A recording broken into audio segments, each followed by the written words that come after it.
오늘은 독일 법률문헌의 조사에 대해서 말씀드리고자 합니다.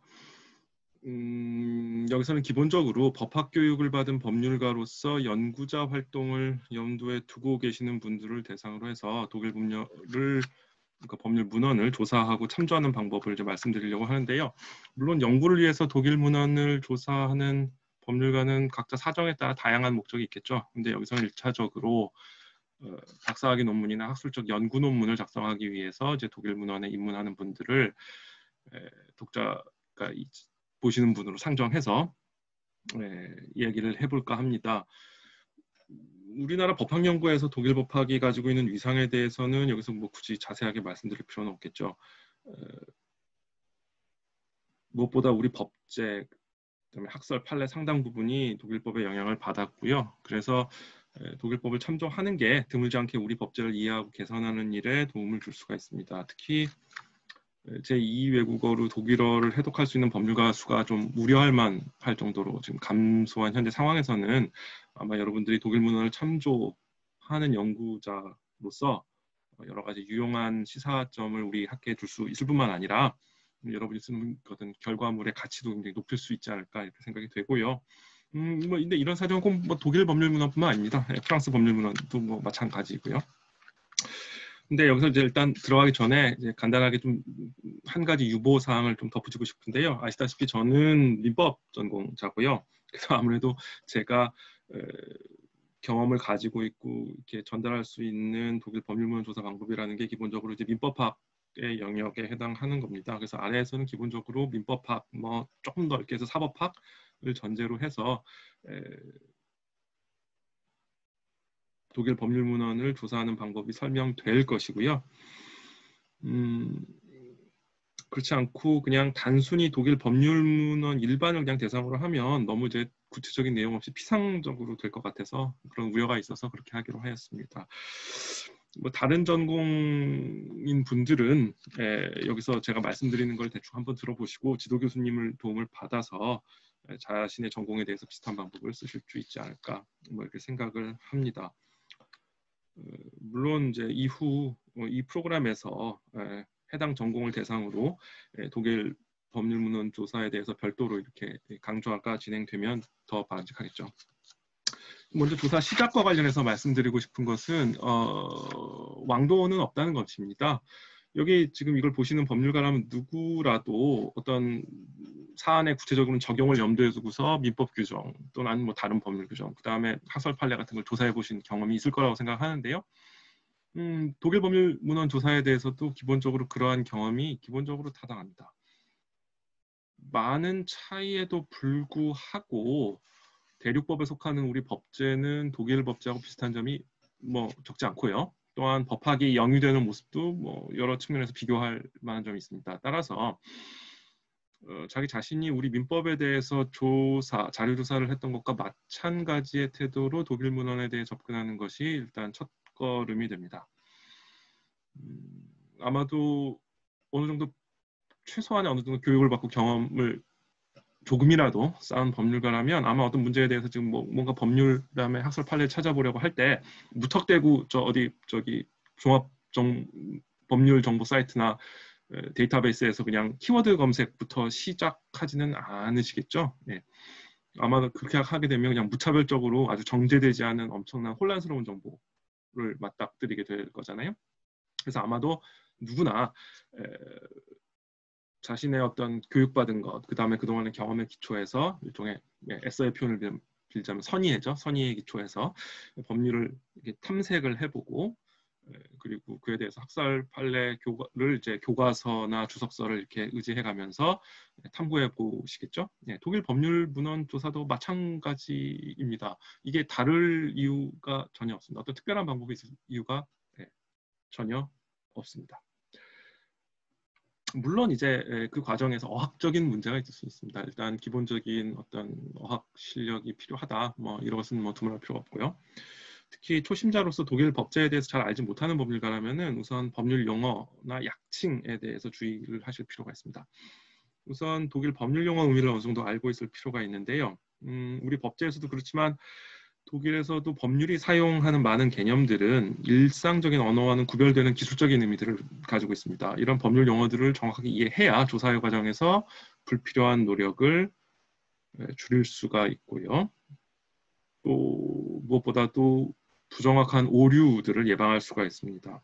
물론 어떤 용어들은 그냥 기본 일반적인 독일어 실력을 전제로 해서 이렇게 딱 봐서 그냥 무슨 뜻인지 알고 이해되는 경우들도 있죠. 예를 들어서 무슨 natürliche Person 이런 말 보면 이건 그냥 우리말로 자연인이겠구나 이렇게 그냥 짐작이 되잖아요. 근데 일상적인 의미만으로는 법률 용어로서의 의미를 추측하기 어려울 수도 있고요. 또는 어떤 개념이 독일법에서 가지는 의미가 우리나라와는 좀 달라서 주의를 요하는 경우들이 있습니다. 예를 들어서 베트로용이란 말은 독일어 그냥 일반어로는 그냥 보살피는 거, 돌보는 거, 뭐 이런 것을 말하는 것인데요.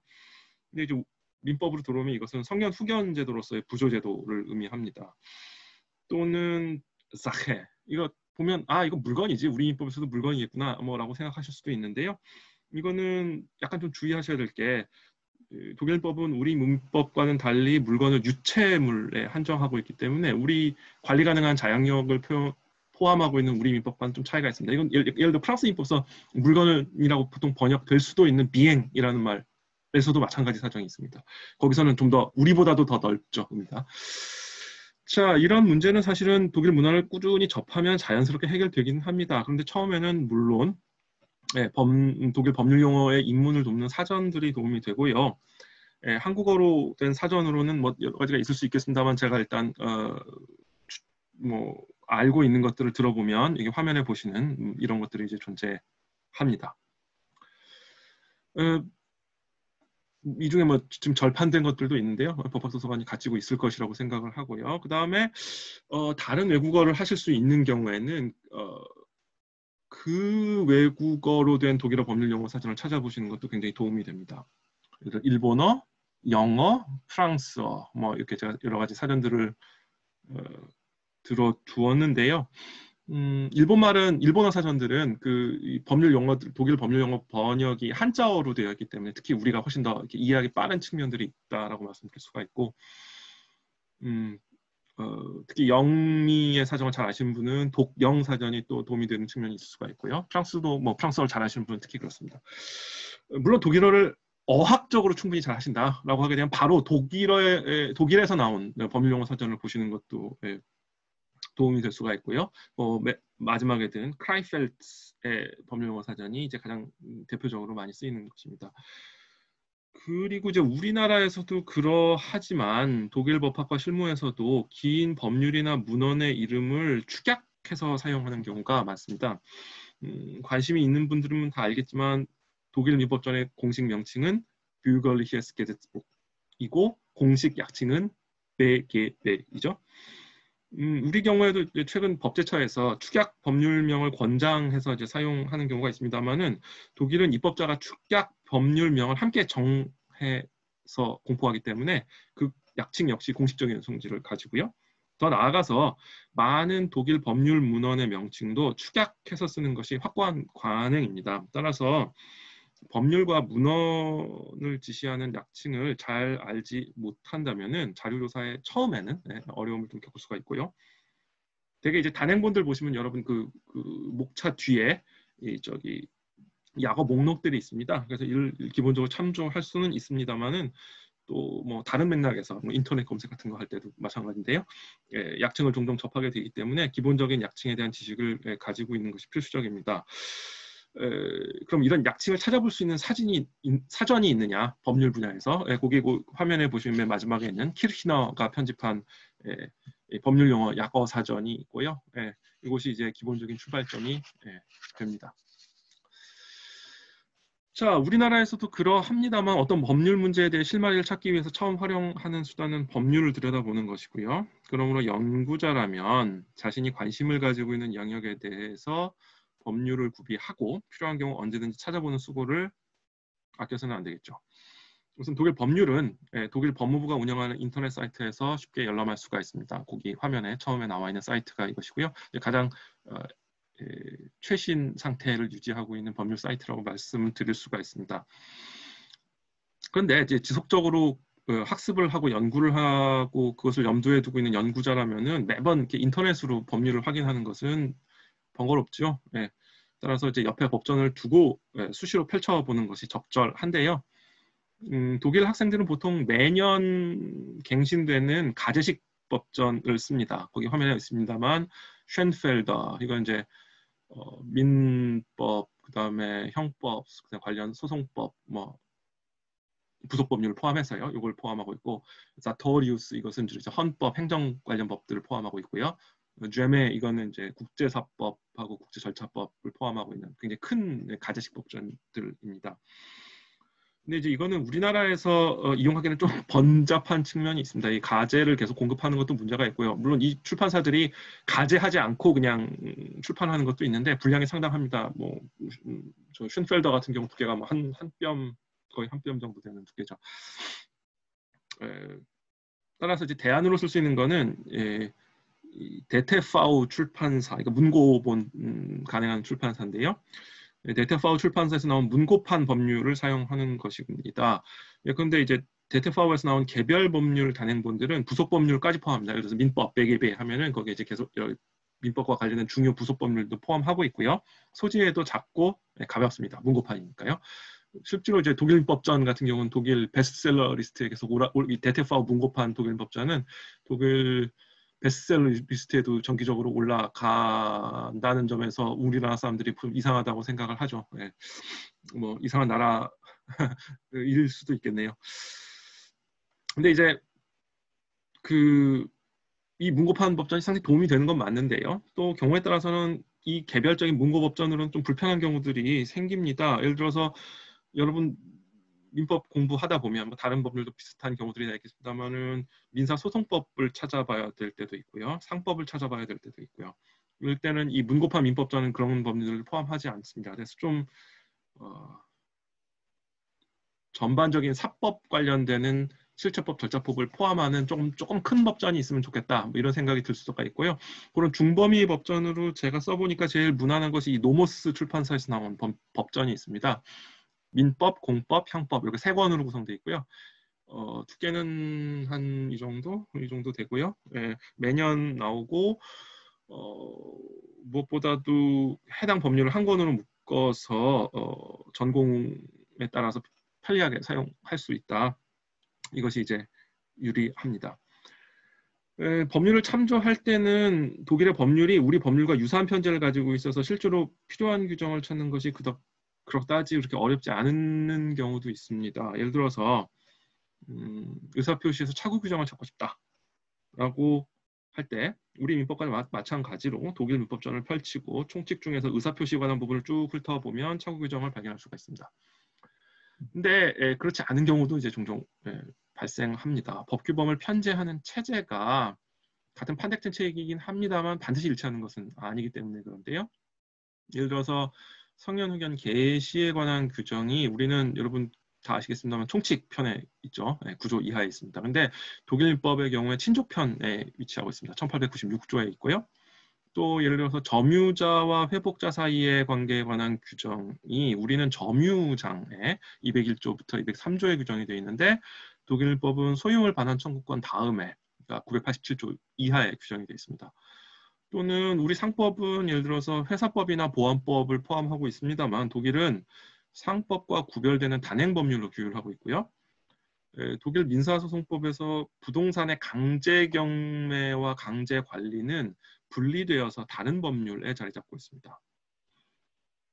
그러니까 법률을 참조하려고 하더라도 연구자가 탐색하려는 어떤 법 소재에 대해서 어느 정도 사전 지식이 필요할 수밖에 없는 것이죠. 또 자신이 궁금해하던 사항을 규율하는 어떤 법률 규정을 찾았다, 거기에 성공했다라고 하더라도 그것만으로는 충분한 법률 정보가 되지 못하는 경우는 당연히 많습니다. 우리나라에서도 뭐 빈번하게 그러합니다만은 법률 규정을 앞에 두고 있더라도 그에 대한 학설과 판례 해석론을 알지 못하면은 그 규범의 구체적인 의미를 충분히 평가할 수가 없는 것이죠. 위대한 법학자 라벨이 이런 얘기를 했습니다. 법률은 관련된 판례가 없이는 단지 근육 없는 골격과 같다. 그리고 학설에서 지배적인 견해, 통설은 신경이다. 이런 말을 했는데요.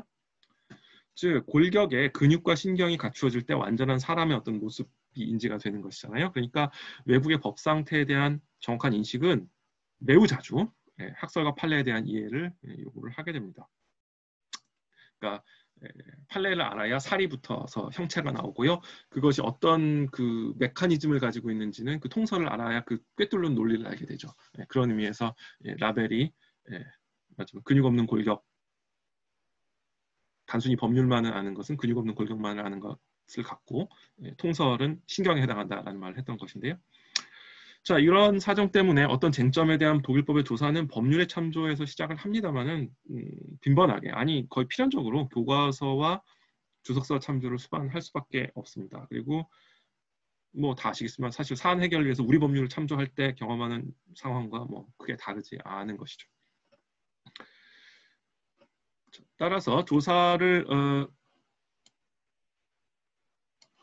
심화하기 위해서는 교과서와 주석서의 참조가 필요하게 됩니다. 우리의 교과서와 독일의 교과서를 비교하면은 뭐 대체로 뭐 비슷합니다. 스타일이라는 측면에서는 비슷한데요. 지적되어야 될 특징은 독일은 대학생들이 학습을 위해서 읽는 교과서와 연구자와 실무가를 위한 체계에서의 분업이 우리보다 훨씬 더 명확하다라는 점입니다.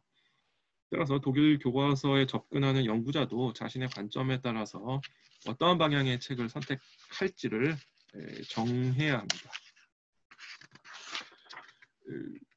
예를 들어 독일 법학에 입문하면서 독해 연습을 하겠다. 뭐 아니면 어떤 쟁점에 대해서 간단한 정보를 빨리 찾아보겠다. 또는 아니면 내가 전혀 모르는 분야라서 기본적인 내용부터 접해야 된다. 라고 하면은 학생용 교과서가 유리합니다.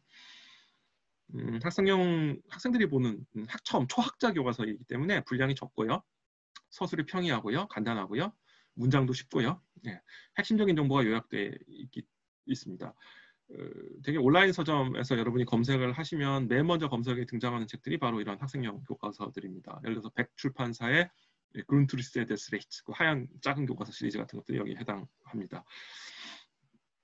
반면에 학술 논문을 위해 정보를 탐색하는 경우라면은 학생 교과서로는 불충분한 경우들이 많습니다. 그럴 때는 책에서를 참조해서 보다 심도 있는 정보를 접해야 하고요. 예를 들어서 여러분 그 인터넷 검색하다 보시면 이 백 출판사에서 나온 5개의 그 초록 줄무늬 5개 있는 큰 책들이 있거든요. 그 교과서 시리즈가 예를 들면은 여기에 해당합니다. 뭐 다른 시리즈들도 많이 있습니다만. 책에서는 관련 문헌과 판례를 저자 자신의 체계로 종합하면서 의견과 논거를 개진하고 있다는 점에서 학술적 가치가 높고요. 그래서 연구 과정에서 유용합니다. 대신 분량이 상당합니다. 그러니까 뭐 판형도 큰데다가 뭐 1000페이지씩 하는 경우도 많고요. 따라서 해당 분야에 대한 어느 정도 사전 지식이 있어야 이해가 가능한 경우도 많습니다. 그렇지만 여러분들이 이제 만일 이제 작업을 하다 보면 일정 수준에 이르르고 나서는 학술 논문을 쓸 때 어느 순간부터는 학생용 교과서가 그다지 이렇게 도움이 안 된다라는 걸 알게 되실 겁니다. 경험하시게 될 거고요. 그래서 어느 순간부터는 자연스럽게 좀 책에서 위주로 보시게 될 거라고 생각을 합니다. 한편 이 학생용 교과서 중에는 어느 정도 이렇게 학생용 교과서지만 분량이 좀 되면서 저자 자신의 어떤 학문적 관점이 잘 나타나는 그러한 것들도 존재하고요. 이거는 말하자면 초학자 교과서하고 책에서 사이에 어떤 좀 중간적인 성질이 있다 이렇게 말할 수도 있겠네요. 이런 교과서는 양자의 장점을 상당 부분 이렇게 같이 가지고 있기 때문에 비교적 빠르고 쉽게 정보를 취득할 수 있으면서도 나름 심화된 내용에 대한 지시를 포함하고 있어서 우리 관점에서 유용한 점이 있습니다. 예를 들어서 백출판사에서 나온 이른바 쿠어츠레어 뷰혀라고 하는 시리즈들이 되게 뭐 이에 해당합니다. 그리고 이제 책에서와 함께 보다 더 상세한 정보를 알고 싶다 또는 마찬가지로 이렇게 비슷한 관점을 접하고 싶다 하시는 분들은 이제 주석서를 찾아보셔야 하는데요. 이 주석서는 독일 법학에서 매우 선호되는 문헌 유형입니다. 그런데 이웃 나라 프랑스에서만 해도 이런 독일식 주석서는 존재하지 않습니다. 그 나라에서 앵시클로페디, 뭐 레퍼토아라고 하는 그 방대한 그 세계의 문헌은 조문 순서로 되어 있는 경우, 편제되어 있는 경우도 있지만 엄밀한 독일식 주석서는 아닙니다. 그러니까 근데 이제 우리 주석서, 여러분이 우리 도서관에 가서 접하시게 되는 우리나라의 주석서들은 독일에서 출판되는 주석서 형식으로부터 영향을 받았기 때문에 여러분이 우리나라 주석서를 참조하시는 방식으로 독일 주석서를 활용하시면 됩니다. 그러니까 여러분이 참조하시는 법률 규정을 찾아서 거기에 붙은 주석을 읽어보시면 되는 건데요. 물론 주석서 역시 그 목적에 따라 종류가 매우 다양합니다. 학생들의 대학생들 보라고 학습을 위해서 만든 작은 주석서 같은 것들이 있습니다. 그러니까 뭐 이렇게 법률에 이렇게 거의 조회 정도로 이렇게 간단한 법률 규정, 그러니까 시험에 나오는 내용만 붙이는 아주 그냥 간단한 주석도 있고요. 근데 이제 실무가를 염두에 두고 빠른 참조를 위해서 많은 양의 정보를 한 권에 추격하는 단권 주석서도 있습니다. 거기 있습니다. 팔란트 같은 것들이 대표적입니다. 이 팔란트 주석서는 한 아주 얇은 사전에 쓰이는 종이로 2000 몇 페이지 될까요? 판형도 크고요. 그래서 두께는 한 이 정도인데 정보량이 엄청나고요. 실제로 독일에서 변호사는 매년 개정판이 나오는 팔란트 주석서만을 참조합니다. 변호사들의 필수 주석서이고요. 그래서 그 독일 법률가들 또는 법학생들이 농담으로 하는 말이 그 저기 중세에서 나온 법률 격언 중에 Quo non est in actis non est in mundo. 서류에 없는 것은 서면에 없는 것은 세상에 존재하지 않는다. 뭐 이런 저기 법률 격언이 있는데요. 독일 법률가들이나 법학생들이 농담으로 하는 것이 그런 말이 Quo non est in Pallanto non est in mundo. 팔란트에 없으면 세상에 존재하지 않는다. 뭐 이런 농담을 하기도 하죠. 당연히 이제 보다 심화된 연구를 위한 주석서도 존재하고요. 중범위 주석서라고 할 만한 것인데 한 2권, 에르만 같은 것이 2권으로 되어 있고요. 그다음에 밤베르거, 로트, 노모스 이런 것들이 이제 5권 정도로 되어 있는데요. 이런 중범위 주석서들이 있습니다. 그다음에 이제 대주석서, 아주 큰 범위의 주석서들이 있는데요. 여기 뮌헨어 코멘타나 즈르겔 같은 것들이 10여 권 정도, 거의 20권 가까이 되는 경우고요. 그 다음에 이제 슈타우딩거 코멘타 같은 경우는 뭐 몇십 권씩 되는 아주 방대한 주석서입니다. 최근에는 이제 온라인 데이터베이스 형태로만 가능한 주석서도 존재하고요. 자, 연구자들은 교과서와 마찬가지로 자신의 목적에 따라 그때그때 용도에 적합한 주석서를 활용을 합니다. 즉, 빨리 압축된 정보를 수집하고자 할 때는 책상에 상비해 놓고 있는 작은 분량의 주석서, 학생용 주석서나 단권 주석서를 보는 거고요. 어떤 쟁점에 대해 상세한 논의에 접하고 싶으면 도서관에 가서 보다 큰 분량의 주석서를 이제 참조하는 것이죠. 그 교과서나 주석서에서 정보를 찾을 때 당연히 법률을 찾아본 결과가 출발점이 됩니다. 교과서나 주석서는 일반적으로 이제 법률의 체계에 따라서 편제되고 서술되기 때문에 그런데요. 근데 해당 법률 규정을 알지 못하는 경우에도 교과서나 주석서를 통해서 정보에 접근할 수가 있습니다. 즉 자신이 원하는 정보가 있을 것으로 기대되는 교과서나 주석서의 이제 목차나 색인을 통해서 실마리를 찾고 법률 규정을 확인할 수도 있는 것이죠. 당연히 두 방법은 서로 보완적입니다. 그리고 우리 입장에서는 연구자가 관심을 가지는 해당 쟁점을 소개하고 서술하고 있는 선행 논문이 한국어 문헌으로 존재하고 그로부터 도움을 받을 수가 있기 때문에 또 학계에서 공간되고 있는 논문들의 상당수는 독일법에 대한 정보를 포함하고 있는 경우가 많기 때문에 여러분들은 논문을 그런 우리나라 선행 논문들을 먼저 봄으로써 문제가 되고 있는 법률 규정이나 여러분이 원하는 내용이 있는 교과서나 주석서의 위치를 미리 확인할 수 있는 방법이 있게 되는 것이죠. 자, 이렇게 찾아보다 보면 당연히 판례를 찾아봐야 될 경우들이 생기게 됩니다. 앞서 라벨 말을 인용했습니다만 어떤 법률 규정에 대한 판례 태도를 알지 못하고서는 해당 법의 내용을 충분히 알기 어렵죠. 이거는 법률 내용이 무슨 그러니까 판례가 어떤 그 자체로 어떤 고귀한 가치가 있어서 그렇다기보다는 법률 내용은 법원의 재판을 통해서 비로소 유권적으로 구체화돼서 형체를 갖추기 때문입니다. 그러므로 독일법을 조사할 때에도 판례 내용을 아는 것은 불가결하고요. 우리 경우도 당연히 마찬가지입니다만은 관심을 가지고 있는 주제에 대한 판례 검색을 그냥 무작정 키워드 검색을 해가지고는 자기가 원하는 판례를 딱 정확하게 찾기가 어렵죠. 따라서 교과서나 주석서라고 하는 믿을 만한 수단에 의지해서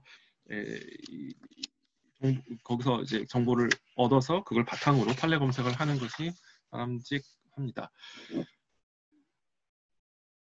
관련해서 이제 가장 주의할 점은 우리나라 판례를 볼 때도 마찬가지입니다만은 교과서나 주석서에서 소개하는 판례 내용만을 가지고 독일 판례 내용을 알았다라고만 생각해서는 안 된다는 것이죠. 교과서나 주석서에서 판례 입장은 이렇다라고 설명하고요. 어떤 경우에 논문 심사를 하다 보면 그걸 그냥 베껴 적으면서 독일 판례를 참조한 것처럼 서술하는 경우도 있는데 그래서는 안 됩니다. 물론 연구 목적에 따라서는 그 정도 소개에 나오는 정보만으로 충분한 경우도 뭐 있을 수는 있겠죠. 있을 수 있을 거라고 생각은 합니다만은 그러나 적어도 박사 논문이나 심도 있는 연구 논문을 작성하는 연구자라면은 사실관계를 포함해서 대표적인 제8의 원문을 읽음으로써 그 내용을 평가해야 됩니다. 이거는 무엇보다도 비교법적으로 유의미한 분석은 사실관계의 어떤 유형성을 기초로 해서만 가능하기 때문에 그렇고요. 그래서 이제 그렇기 때문에 위대한 법학자 폰 캐머러는 그러니까 그 제자인 하거가 어디서 회고를 한 걸 봤는데요. 폰 캐머러는 제자들과 이제 세미나를 할 때 제자들이 그 사실관계를 잘 모르면서 판례를 인용하는 경우들은 되게 부적절한 일로 간주했다고 합니다. 자, 독일 판례 검색은 최근 종합법률 데이터베이스 이용이 가능하게 되면서 상당히 간이하게 된 것은 사실입니다. 종합법률 데이터베이스에 대해서는 뒤에 따로 말씀드리기로 하고요. 여기서는 전통적인 판례 조사에 대해서 말씀드리고자 하는데요. 우선 먼저 알아두셔야 될 점은 민사를 담당하는 독일 그 판례집은 법원이 편집에는 관여합니다. 근데 출판은 민간 출판사인 칼 하이만스 출판사에 의해서 이루어지고 있고요. 그러므로 독일 법원은 우리의 종합 법률 정보나 법고울 같은 매체를 통해서 판례 검색을 가능하게 하고 있지 않습니다. 물론 이제 90년대 후반 인터넷이 좀 이제 보급된 이후에는 독일의 각 법원들은 자신의 재판 예를 웹사이트에 게재하고 검색할 수 있도록 뭐 하는 경우들은 있습니다. 그러나 우리처럼 중앙집권적인 검색망은 존재하지 않고요. 그리고 그 90년대 이전의 판례는 법률 데이터베이스를 이용하지 않는 한 인터넷에서 자유로이 검색되지는 않습니다. 예외가 있다면 그 대학 교육에서 자주 인용되는 리딩 케이스들은 이제 뭐 구글 검색 같은 걸로 하면 잘 이렇게 나오는 경우들도 있습니다만 그렇지 않고서는 인터넷으로 그냥 쉽게 판례를 검색하기는 쉽지가 않습니다. 자, 민사법 연구자라면 찾아보게 될 판례집은 제국법원 판례집, 그 다음에 연방대법원 판례집이고요. 제국법원의 민사 판결집은 서울대학교 도서관 구관 장서, 그러니까 경성 제국대학 도서관 장서가 보관되어 있는 구관 그 별실이 있거든요. 거기에서 열람이 가능하고요.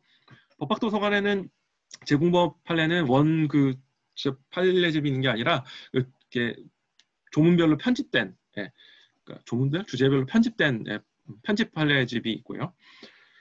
연방대법원 민사 판례집은 이제 법학도서관에 소장되어 있습니다. 그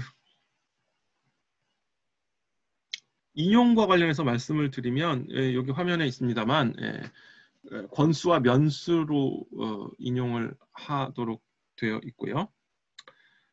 자세한 내용은 여기 한번 화면을 이렇게 보시면 어떤 내용인지 아실 수가 있으리라고 생각이 되고요.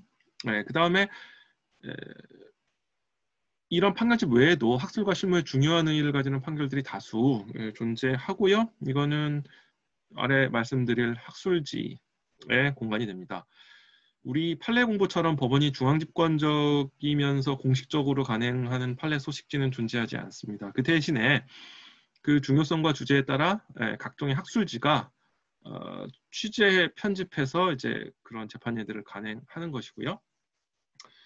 따라서 그 학술지에 공간된 판례 인용 방식은 잡지와 학술지의 인용 방법에 따릅니다. 예를 하나 거기 저기 화면에 적어 두었죠. 이렇게 한번 보시면 어떤 식으로 인용이 되는지를 이제 아실 수가 있습니다.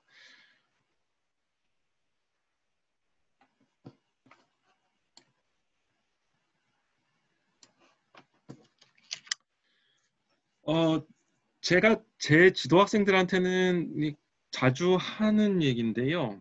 독일 교과서와 주석서만 보는 연구자하고 학술지 논문하고 모노그래피까지 찾아보는 연구자하고는 급이 다르다. 이런 얘기를 자주 합니다. 독일의 책에서와 방대한 주석서를 참조하면은 어떤 문제에 대한 논의 상황을 개관하고 관련된 견해와 논거들을 비교적 상세하게 접할 수 있습니다. 그런데 어떤 쟁점에 대해서 진정으로 심도 있는 분석, 그다음에 치열한 논증, 이런 거는 책에서와 주석서 차원에서는 쉽게 만나기 어렵습니다. 물론 간혹 그런 저술이 없는 건 아닙니다만은 책에서나 주석서라는 문헌의 양식의 그 본성상 그런 집중적인 논의가 행해지는 경우는 그렇게 많지는 않습니다. 그렇기 때문에 독일의 논의 상황을 점검하는 정도만의 정보가 필요하다. 이럴 때는 책에서나 주석서를 참조하는 것으로 충분 할 수 있겠습니다만은 박사 논문을 쓴다. 아니면 아주 심도 있는 연구 논문을 쓴다. 이런 연구자는 그에 그쳐서는 안 됩니다.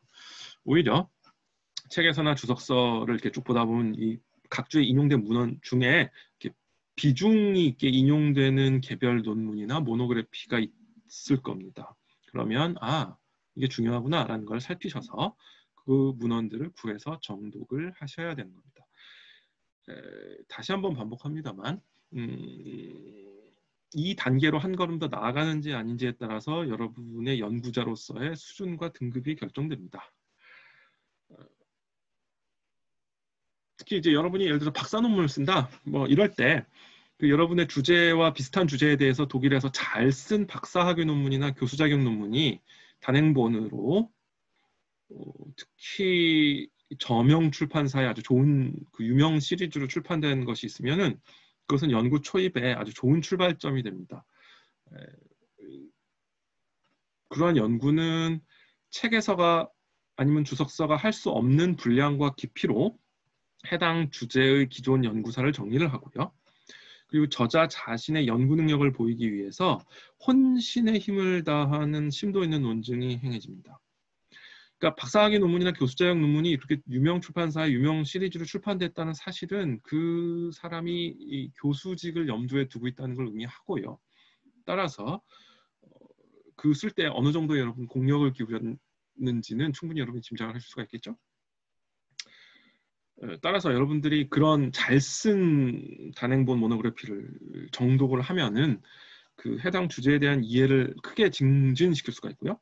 그 과정에서 여러분은 그 주제에 접근하는 여러분 자신만의 어떤 관점, 퍼스펙티브를 서서히 이제 획득을 하게 됩니다. 그리고 이러한 것은 전문 학술지에 게재되는 긴 분량의 개별 논문들에서도 마찬가지입니다. 자, 논문들이 게재되는 학술지는 우선 잡지로서 성격을 가지고 있는 것들도 있고요. 그게 아니라 이제 잡지 성격은 이제 없고 오히려 전적인 학술적 성격만을 추구하는 학술지도 이제 존재하고요. 그러니까 잡지로서의 성격을 가지고 있다는 건 어떤 의미냐면은 새로운 법령, 법조계 소식, 그 다음에 실무 동향 이런 걸 이제 소개하는 부분이 있다라는 점에서 제가 잡지의 성격을 가지고 있다라는 것이고요. 근데 이제 그런 잡지들도 동시에 재판예, 논문, 서평들도 함께 포함하고 있기 때문에 거기 소개되는 재판예나 논문들은 이제 우리 관점에서 매우 유용합니다.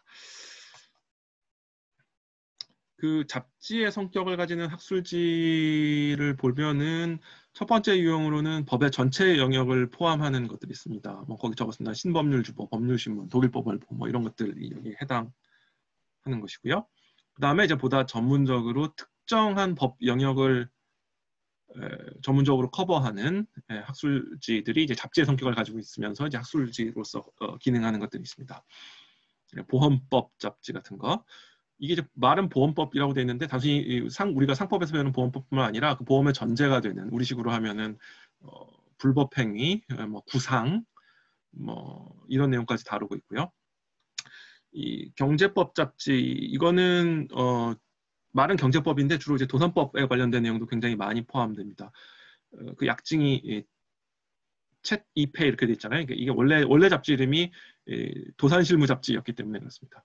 그다음에 경영자문, 경영 이런 것들은 이제 회사와 관련되는 여러 가지 쟁점을 다루는 논문 학술지가 실립니다만은 또 뭐 마찬가지로 노동 사건 관련된 것들도 실리고요. 여러 가지 관련된 민사 사건들, 뭐 사용자 책임이라든가 뭐 이런 것도 당연히 여기 실리겠죠. 네. 그 다음에 상속법 재산승계 잡지. 딱 이름만 봐도 이게 상속과 이 넓은 의미의 재산승계를 다루는 학술지라는 걸 아실 수 있을 것이고, 그다음에 이제 전체 가족법 잡지, 우리 이제 친족법에 관한 잡지라고 생각하실 수가 있습니다. 그다음에 이제 세 번째 유형으로는 그 대학생들의 학습에 좀 중점을 두는 잡지들이 있습니다. 우리 옛날 이제 고시 잡지 같은 거 생각하실 수는 있겠는데 그거보다는 물론 수준이 좀 높습니다. 법학교육, 법률가 양성, 뭐 법률 작업 노트 이런 잡지들인데 이 잡지들은 논문들이 좀 이제 말하자면 교육적 성격을 가지는 쉬운 논문들, 학생들이 읽고서 어떤 분야를 이제 좀 더 심화할 수 있는 논문들이 실리고요. 그다음에 사례 연습 문제들이 또 많이 실립니다. 사례 문제 연습도 실리고요. 이제 판례 정리한 판례 카드 같은 것들도 이렇게 찢어가지고 이렇게 정리할 수 있도록 제공하기도 하고요. 그런 잡지들입니다.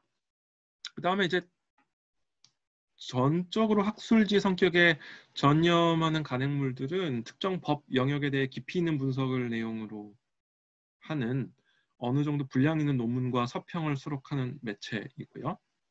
특히 오랜 역사를 자랑하는 경우들이 많습니다. 예를 들어 거기 이제 화면에 보시면 민사신부농총이나 전체 상법 경제법 잡지 이런 것들은 100년이 아마 제가 알기로 넘는 것. 그러니까 민사신부농총은 확실히 19세기 중후반부터 나오기 시작했어요. 말은 실무라고 되어 있습니다만 이 잡지는 실무적인 잡지는 아닙니다. 완전히 엄청 학술적인 잡지이고요. 자, 이들 간행물에 수록되는 논문은 선택 주제에 대해서 충분한 분량을 가지고 아주 심도 있는 분석이 행해지는 경우가 많습니다. 뭐 100페이지 넘는 논문들도 실리고요.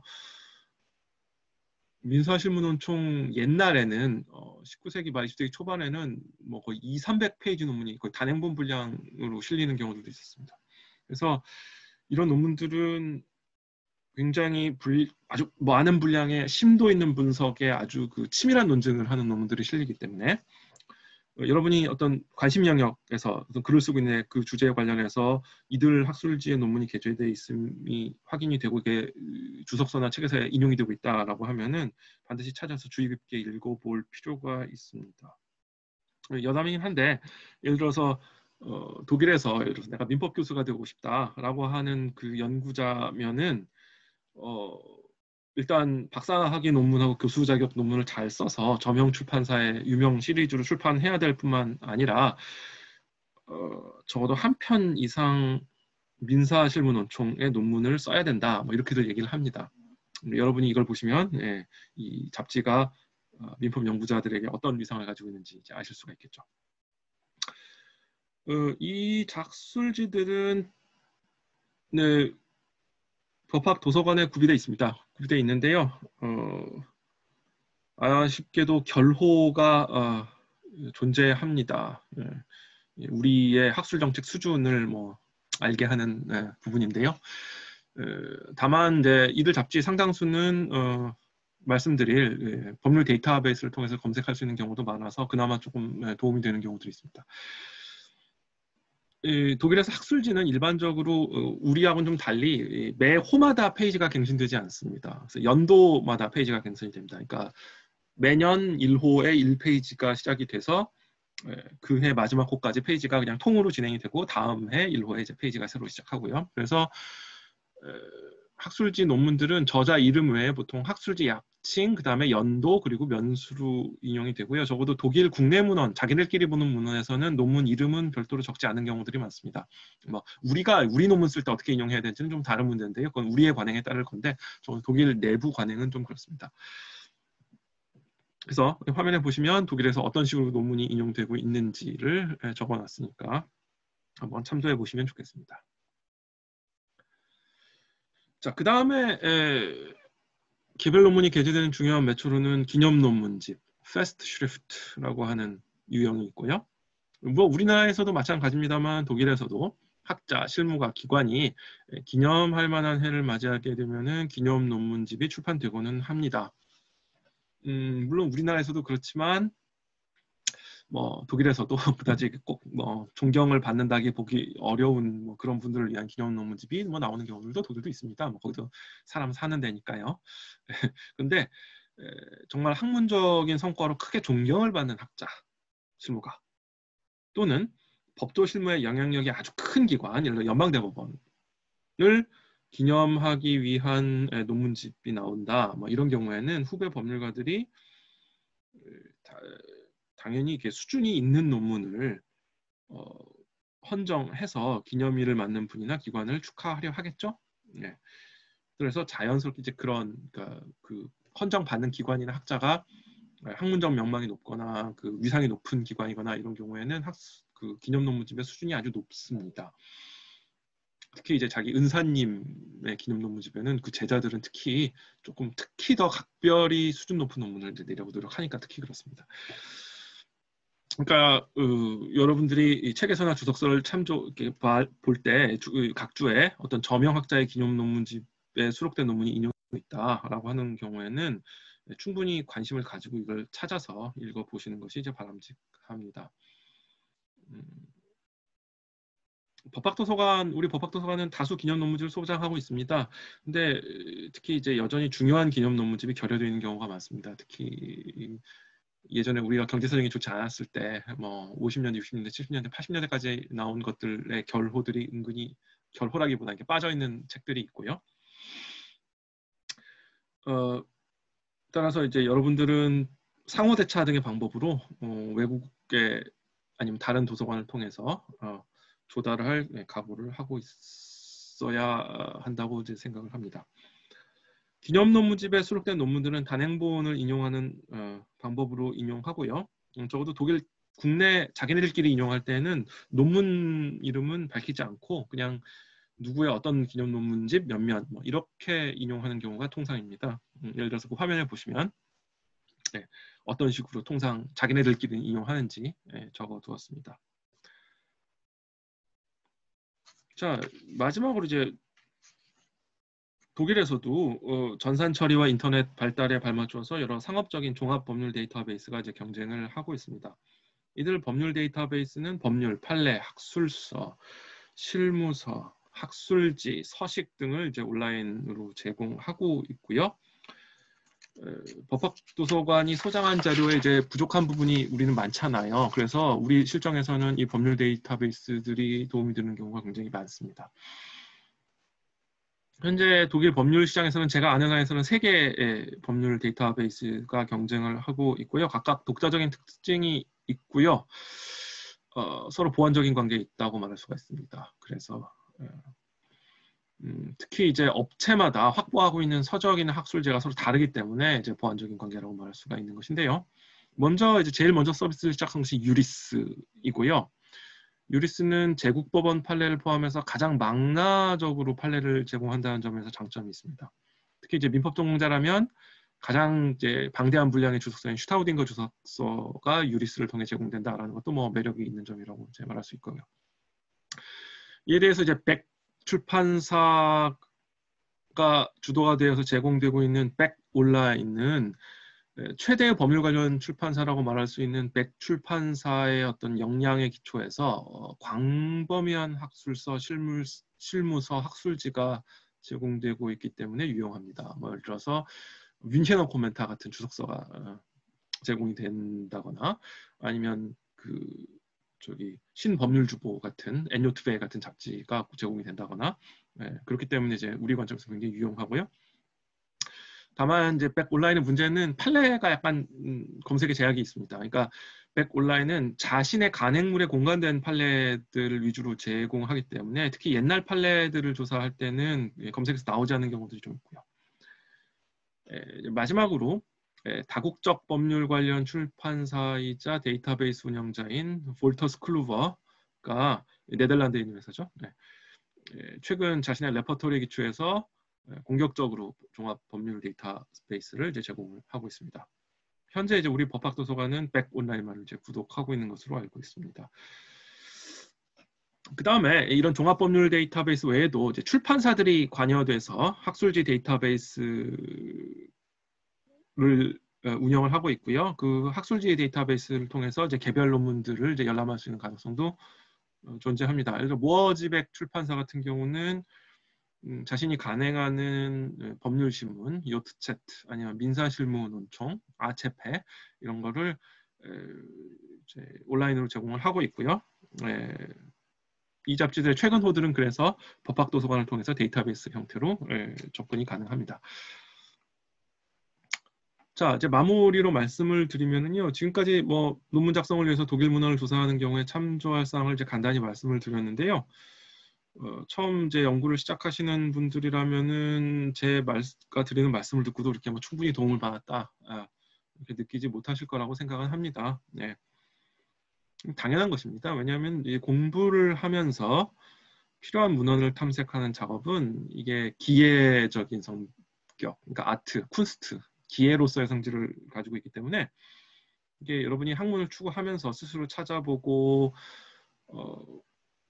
뭐 이런 과정을 통해서 스스로 습득하는 이런 과정을 거치고 시행착오를 하지 않고서 이렇게 제가 이렇게 드리는 말을 듣고서 이 설명을 듣고서 좀 글만 보고서 이 문헌조사 방법을 배울 수는 없는 것입니다. 네, 당연한 것입니다. 네. 그러니까 여러분 모두 처음에 시행착오를 거치면서 여러분 자신만의 방법을 만들어야 됩니다.